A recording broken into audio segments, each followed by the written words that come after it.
So I was looking back at a LinkedIn post I made a week ago about WWE and UFC and their new deals with Paramount Plus. And it really struck me just how much these remind me of all the Michael Lewis books that I've read. Michael Lewis with Moneyball wrote about how the Oakland A's use data to break baseball. And then in The Big Short, it was how the housing market broke the economy. And then in Fast Boys, if I might be wrong on the title there, but the one about high frequency trading and kind of how it fundamentally changed Wall Street, really kind of broke it. And it feels like now with what's going on in the media rights landscape over the last couple of weeks, that there's another kind of, I don't know if it's David versus Goliath, but one of these exceptional uses of data stories that I don't know that everybody is appreciating kind of in real time. And it's really how TKO is using their social media and YouTube to effectively extract huge amounts of wealth from ESPN, Paramount Plus, Peacock, and a lot of these legacy, really feels like the legacy broadcast networks that are moving into streaming. So overall, WWE just signed a $5 billion deal with Netflix. They have 3 tiered rights across there. UFC's broadcast rights went up 170% over the last 3 years. And the crazy part that really isn't getting talked about and that nobody understands is they're not really selling fights or selling matches. They're selling data. It is not lost on me, and it makes me smile tremendously that wrestling is running the most sophisticated content arbitrage scheme in media history. It really is the chef's kiss. This is really Moneyball meets WrestleMania. If in Moneyball, the A's were able to take Billy Bean's formula and win 5 straight World Series. And it really doesn't get paid any attention. So quick context for people who don't really follow this stuff. TKO is the parent company that owns WWE, UFC. They also own PBR, bull riding. Think of it as Disney, but for people either riding bulls or getting punched in the face for real or pretend. For the Hollywood Talent Agency kind of merged these two giants together, which at the time was kind of about cost synergies and, negotiating, kind of setting up venues and other things. But in reality, that wasn't right at all. It was really about creating the most powerful content feedback loop in the world and definitely in entertainment history. And it starts with understanding what they've what they've figured out. And that's really the power. The super genius that nobody sees. WWE is uploading around 20 to 30 different videos a day to YouTube. They're generating around 11 billion views per year. They're not just posting random clips. It's fairly consistent that they're running A/B split testing. They're testing different storylines. They're testing user reaction and engagement to which wrestlers get clicks, which storylines get the most shares and engagement, which thumbnails are driving the highest scroll stops. And they're literally able to A/B test their entire product catalog in real time for free to 100 million subscribers around the world. And that is really what the beautiful part. They then take that data and say to Netflix, we know exactly what 100 million people want to watch. Here's the proof. And they get to pay us. Netflix doesn't even really negotiate, right? They just write the check. And so it becomes this amazing kind of view of the market where from the top row, professional wrestling effectively takes a steel chair to the legacy broadcasters that would have paid them no mind 5 or 10 years ago. It is really quite poetic. Wrestling, professional wrestling, predetermined outcomes, just body slammed all of the large sports entities that for years really looked down on, and the UFC when they first came out. NBC, CBS, Paramount, these 100-year-old companies just getting absolutely pile-driven by a sport and personalities that they used to mock.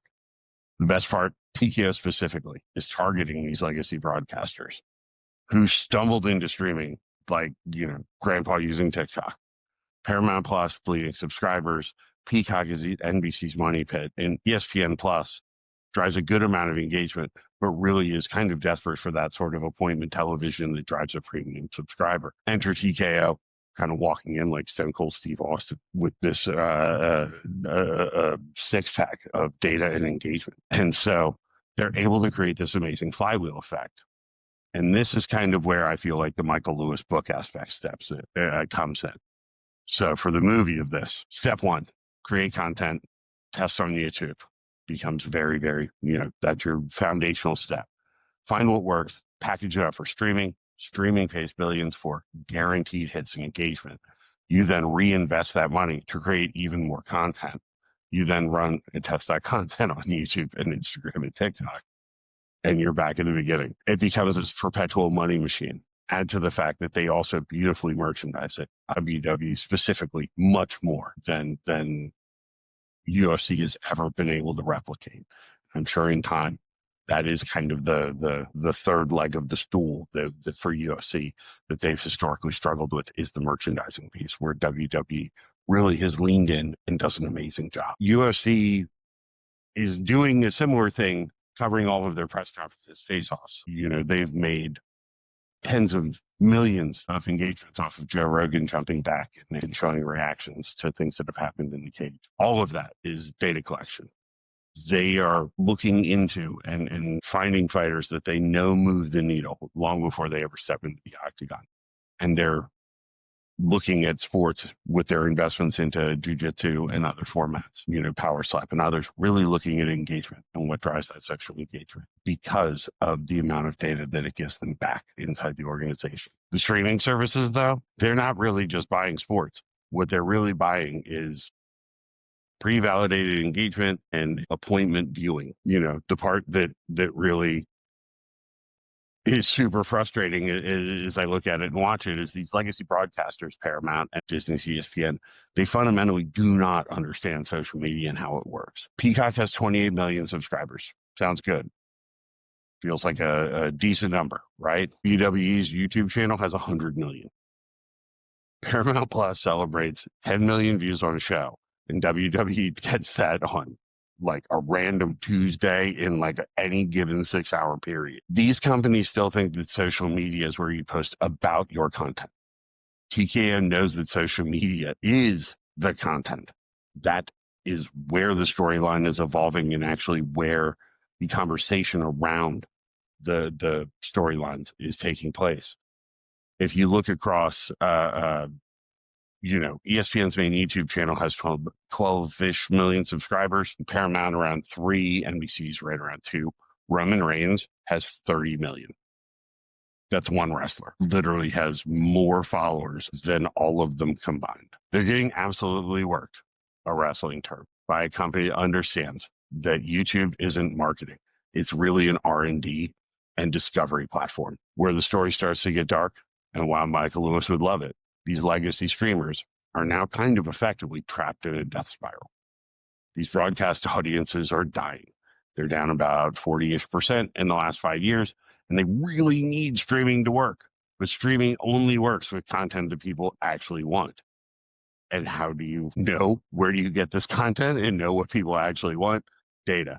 And where do you get that data? From zero-party data on social media, first-party data from your .com and merchandise sales and ticketing. But overall, social media is where that data is generated. And fundamentally, they don't understand social media. So they're paying TKO billions for content that TKO already knows will work because TKO's already tested it on the platforms that these broadcasters largely undervalue. It's like playing poker against somebody who can see your card. And you're also playing for the right to play against them. This is the part that should really terrify the streaming platforms and the folks who are running them. YouTube isn't really a video platform. It's a search engine. It's a music player. It's a podcast app. It's a learning platform. Overall, each page is its own separate web page. And it runs across 4 algorithms for search, for you, up, next, and recommended. Almost no large legacy media companies have structured their content in such a way that they're able to address all of those. People don't subscribe to YouTube.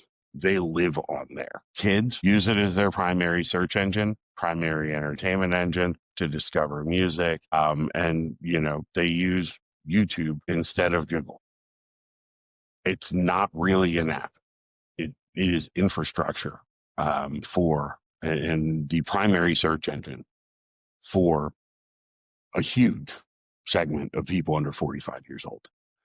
So effectively, if you're Peacock or you're Paramount or you're ESPN and you're competing, you're against a basically utility that people are going to use regardless.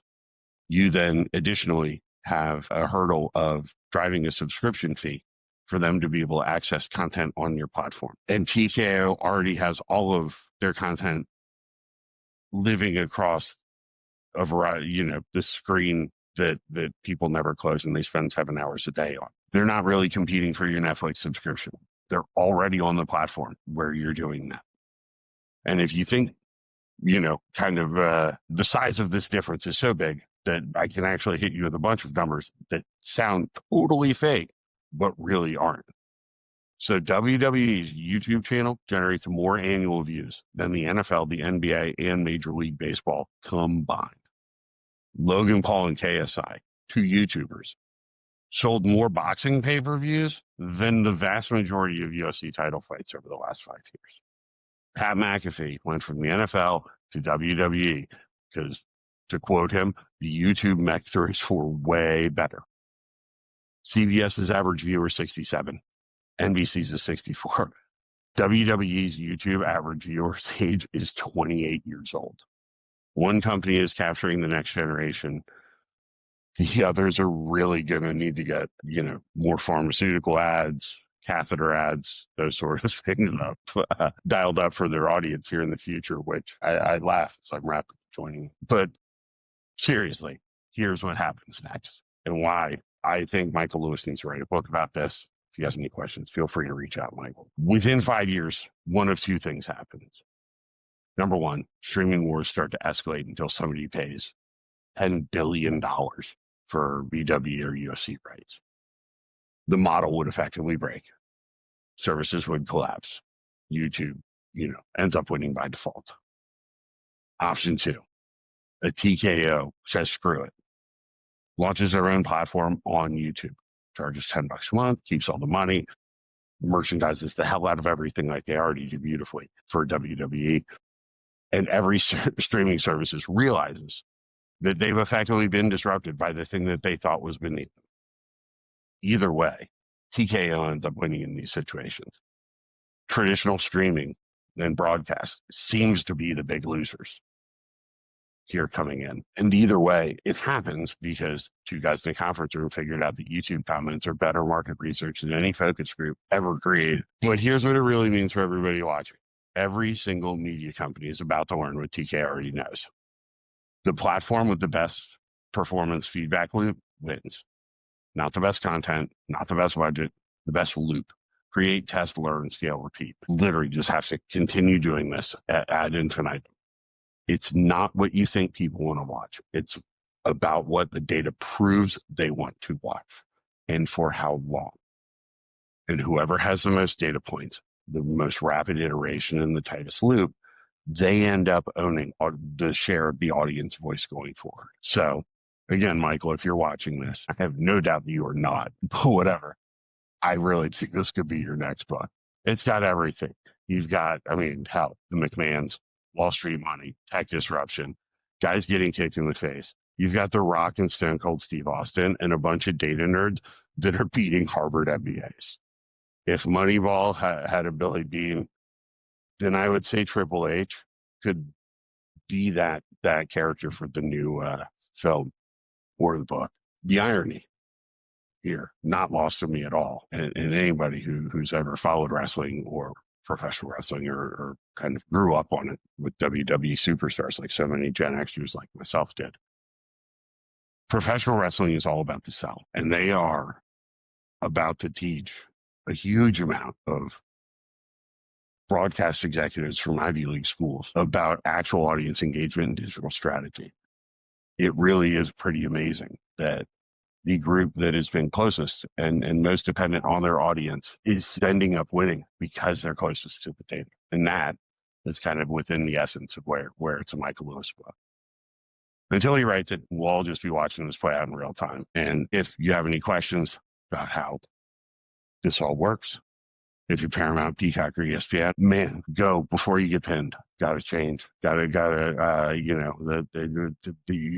to kick out before the 3 count hits here, because very, very quickly it could be a 3 count match over and TKO is the new champion. Again, thank you for watching. If you enjoyed, like, subscribe, leave a comment. Thank you very much. Talk